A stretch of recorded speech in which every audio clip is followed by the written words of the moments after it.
thank you for this day, thank you for this time, and thank you for your presence amongst us, and thank you for giving us this hope to form this church that you are always there for us in every time. Thank you, Lord. As time as we go into your word, be with me as I speak. I speak from your word. Thank you very much for listening to our prayer. In Jesus' name we pray. Good morning once again.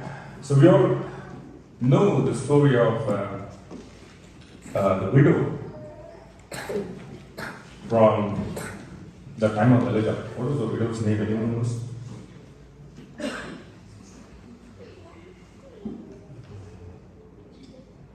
There's no name mentioned actually. It only says widow of Zarephath. Right. And why she is so significant? Why has it been mentioned about her?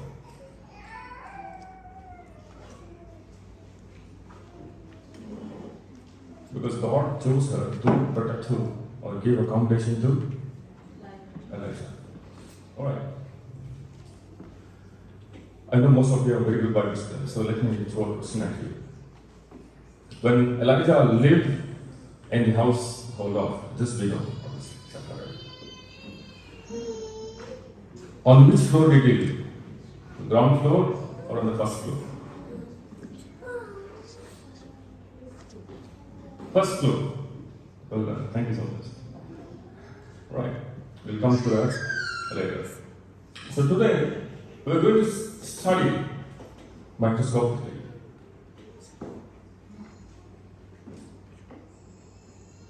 the attitude and the mindset that existed or that was present when Elijah was there. Why it is important?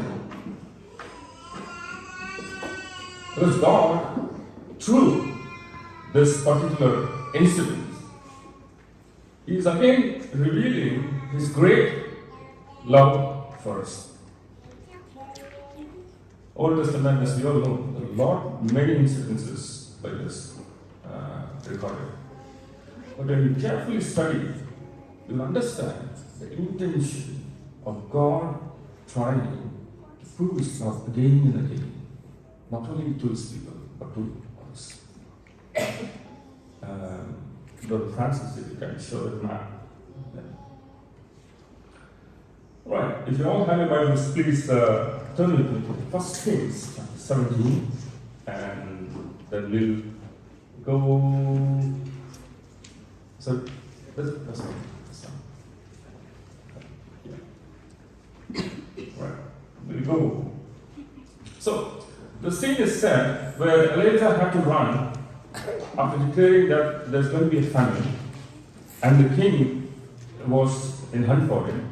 And the story goes on to say Elijah lost all his hope, but God then restores and strengthens him. Because if you read how far he is after, he has traveled very far distance from after delivering the news to the king. Now, God also commands the ravens to feed Elijah. Yeah, right? Ravens to feed Elijah. Because after some time, what happens? There's no water where he stayed. Where did he stay? Brook Chile. And there's no water. And God instructs Elijah, go to which place? Zarephath. Go to Zarephath. You will find a widow there. And I have commanded. Who's telling this? God is telling to Elijah, I have commanded that widow to what? Accommodate and feed. So where is Zarephath? Now you see the map here. All the green areas are the kingdom of Israel. And below that you see the kingdom of Judah. If you go on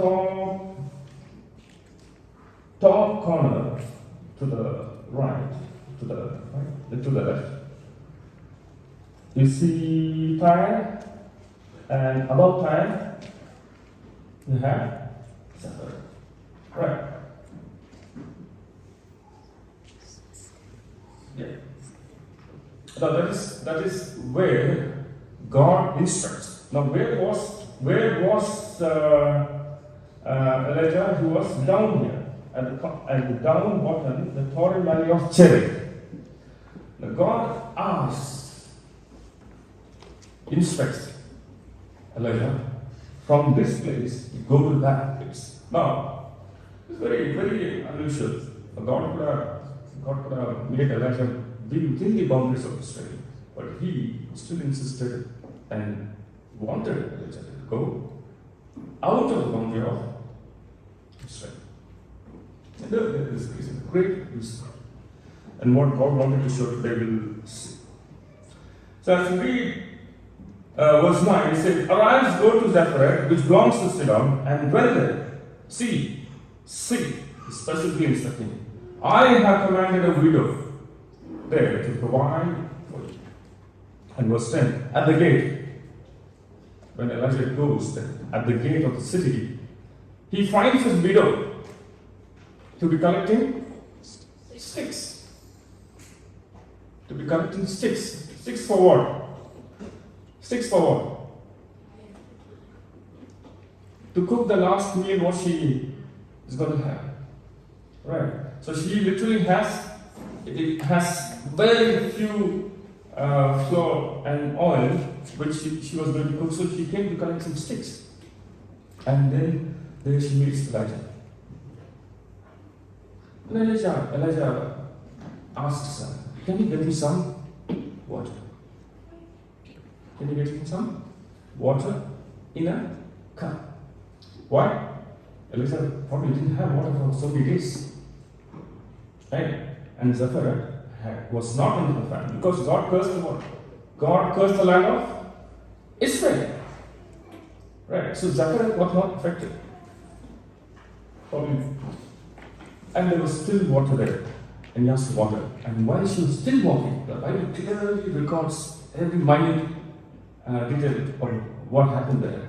While she was still going, Elijah stops her and asks, can you also get me a morsel of bread? And this woman replies, I don't have much. I don't have much. And when she starts the statement in verse 12, she starts like this.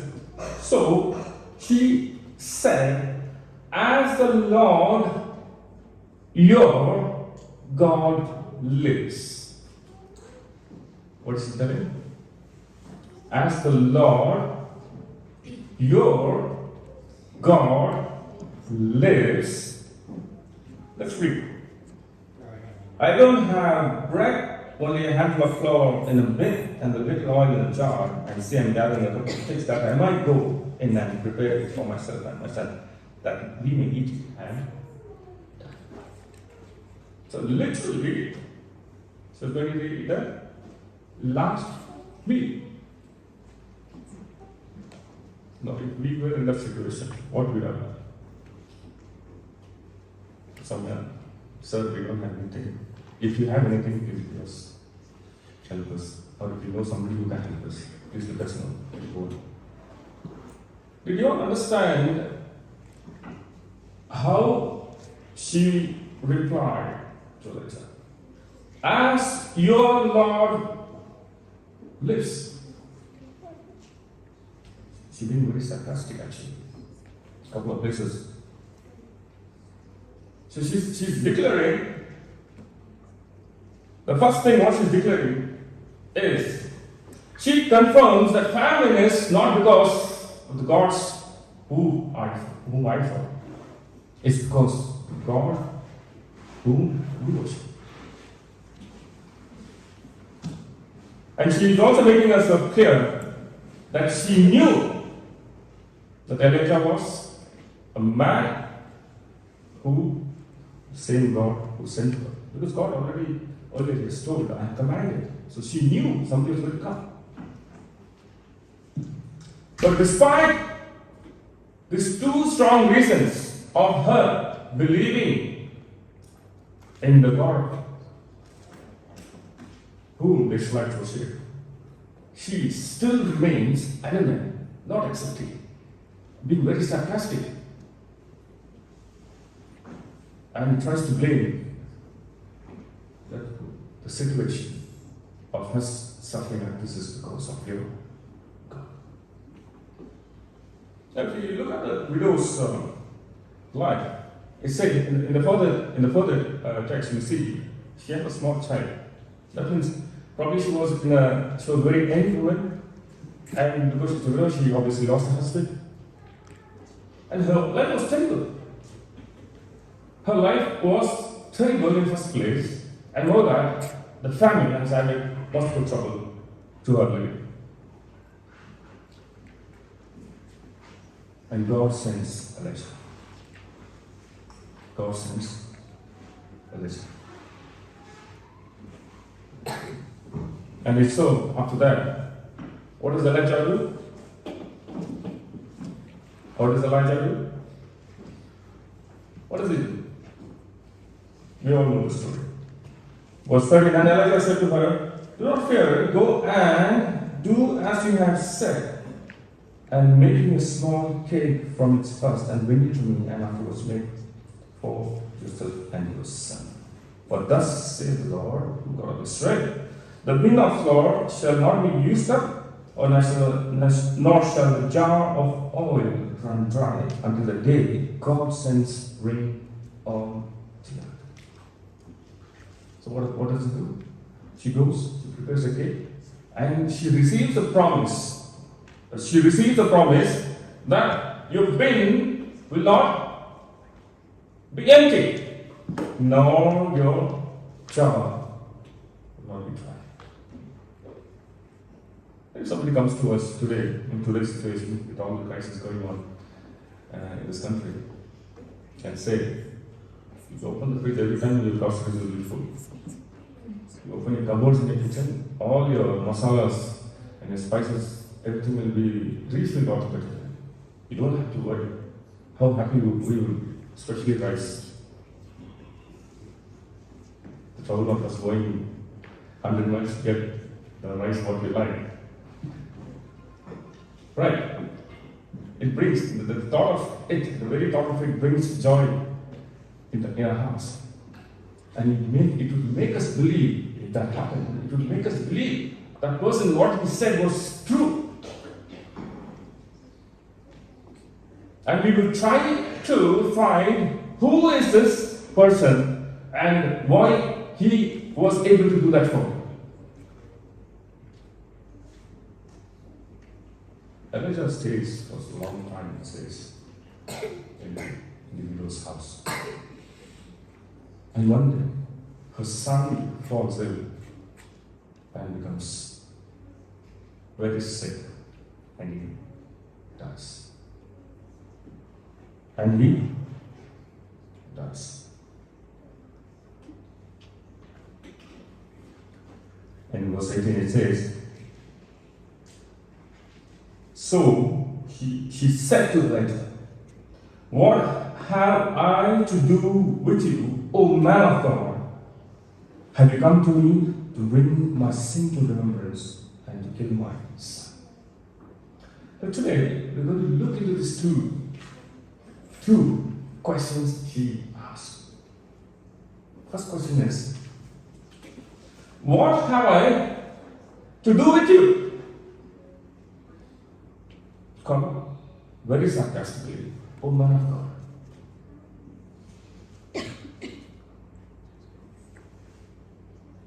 What does it show? Does it show that she has believed this person? Even after she receiving, or she witnessing such a miracle?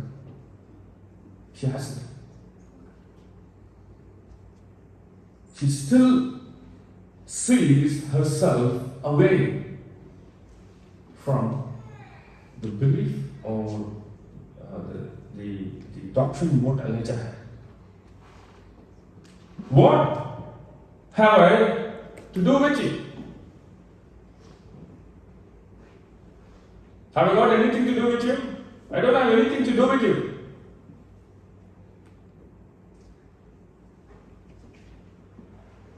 She hadn't completely accepted what Elijah did for her.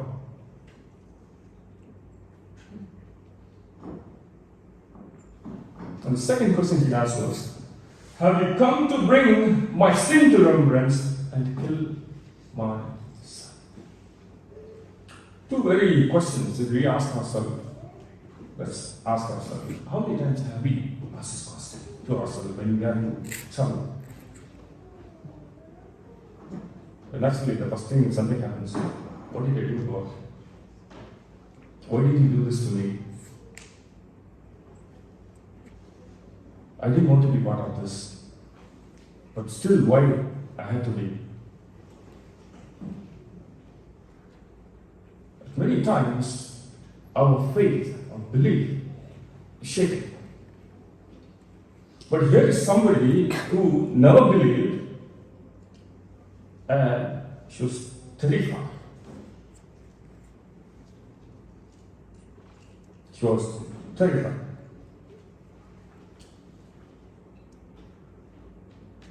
Turn the Bible to Luke chapter 4, verses 25. Luke chapter 4, verses 25. 24 onwards. And then he said, assuredly I say to you, no prophet is accepted in his own country. Who's telling this? Jesus Christ.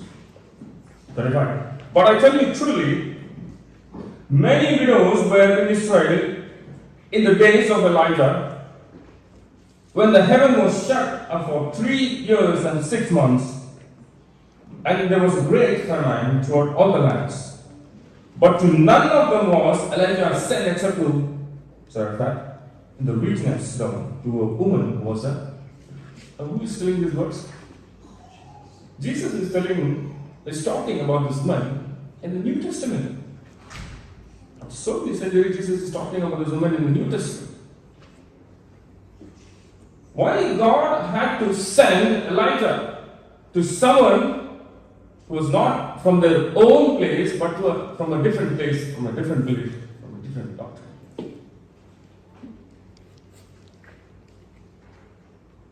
If you actually look into the context where Jesus speaks about this, it is a context where he speaks about gospel,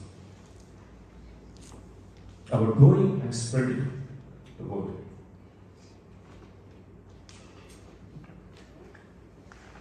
What are the two questions he asked? What have I to do with you?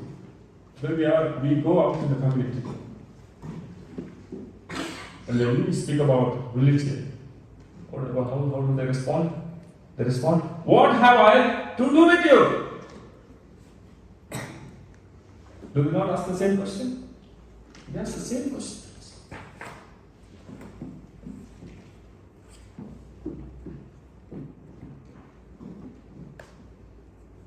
And have you come to bring my sin to remembrance? And kill my son? Speak to anyone there, I tell you this.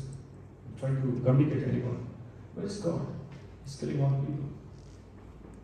There are so many dying without food. Where is God? Is it not reflecting these two questions? Are they not reflecting these two questions? What have I to do with you? And have you come to remind me of my sins?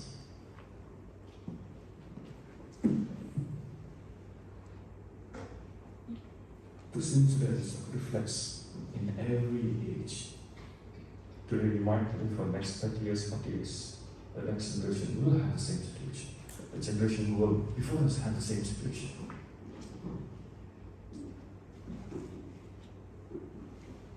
And what does God do? What does God do? What did Elijah do?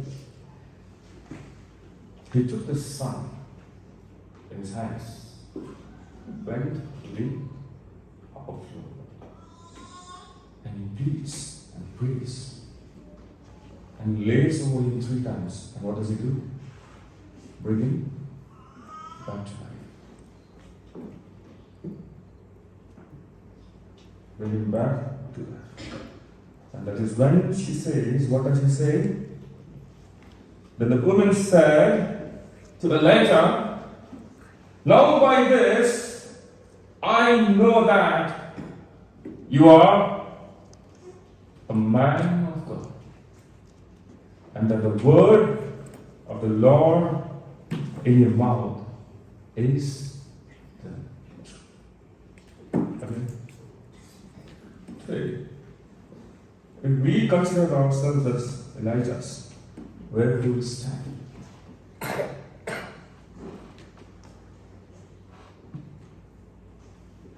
Have we had the experience of somebody coming and telling to us, yes, what you speak is the truth.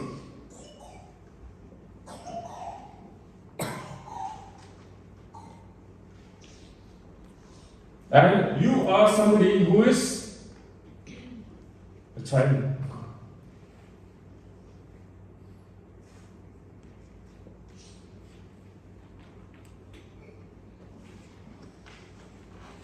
Rather, we put those around us under this question or under this circumstance. Do you not believe?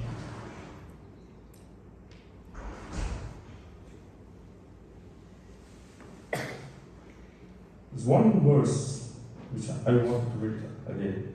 Hebrews chapter 12, verses 1 and 2.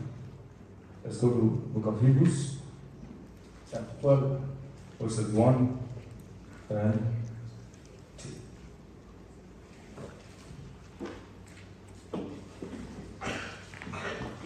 Therefore, we also, since we are surrounded by so great a cloud of witnesses, let us lay aside every weight and the sin which so easily ensnares us, and let us run with endurance the race that is set before us. And verse 2 says, looking unto Jesus, the author and finisher of our faith, who for the joy that was set before him endured the cross, despising the shame, and has sat down at the right hand of the throne of God. When we look into the verse, it answered God. I was asking him, giving a text. There's a verse in Revelation that says that God is praise, the worship, and they keep singing, holy, holy, holy, holy, holy. They won't stop singing praise, holy to God. And such is our God. He's holy of holies. There's no way we can describe His holiness. And because someone did not believe it, what did he do? If you look at the life, if you look at the situation where Elijah had to resurrect his son, the widow. The widow was in direct, just one person away from God. It was a widow, Elijah, and God himself.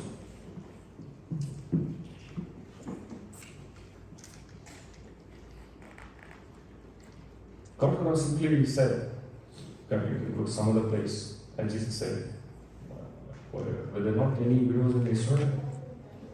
Send to someone else. But he would have sent Elijah to some other place where there was water, there was food. So God sent Elijah to the widow because God wanted to save her. God was interested in her salvation. He didn't want, because he knew the trouble that she had in her life, and God did not want her to be lost.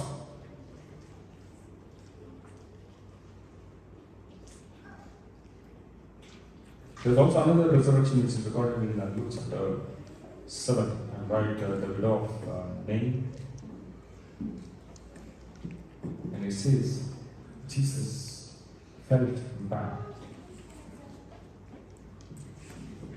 Whenever we don't believe, or when somebody is not coming into the belief, God feels. He's ready to step down. He's ready to come down. So I said what? Jesus is the author and the finish. There's no one else who can finish it other than Christ.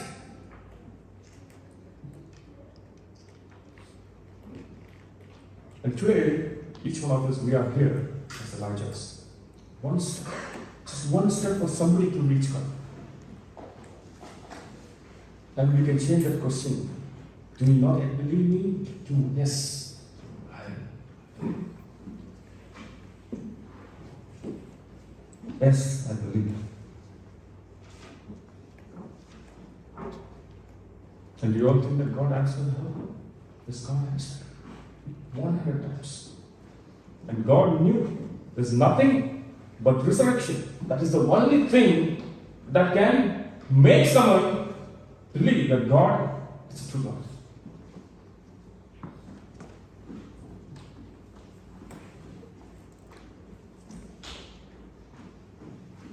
And that is why he had to send his own son.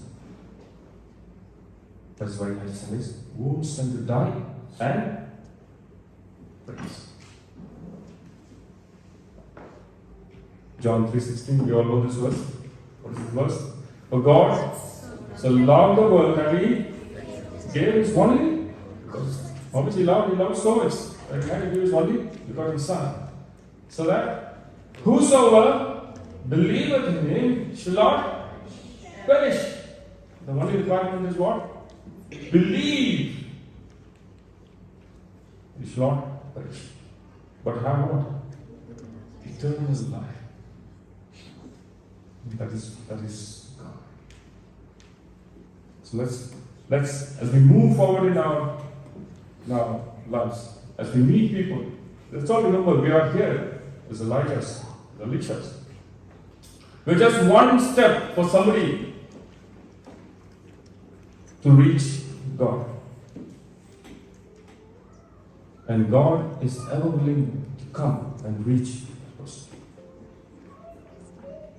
They might be in the most difficult phase of their life. And if we have the courage to go and stand. Elijah had that. Elijah was simply said, our question, why should I go to the other? This is not even what I would say. It was like from India, you are going to Pakistan. You would be happy to go into Pakistan. They won't even give you a visa. Most hostile countries in the world. Elijah simply went in God's word. And that is why he was able to get that lady. Okay. May God be with us as we lead our Christian lives. And may God strengthen us and become more like Elijah's, helping other people who are distressed a little, despair, who are still have this unbelief, disbelief towards religion, not towards God.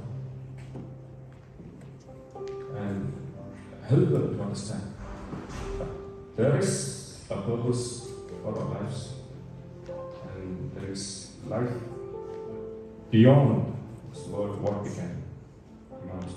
And there is joy beyond what you can imagine. And that God has given us through His Son Christ. May this be a blessing, and may God bless us all. Thank you.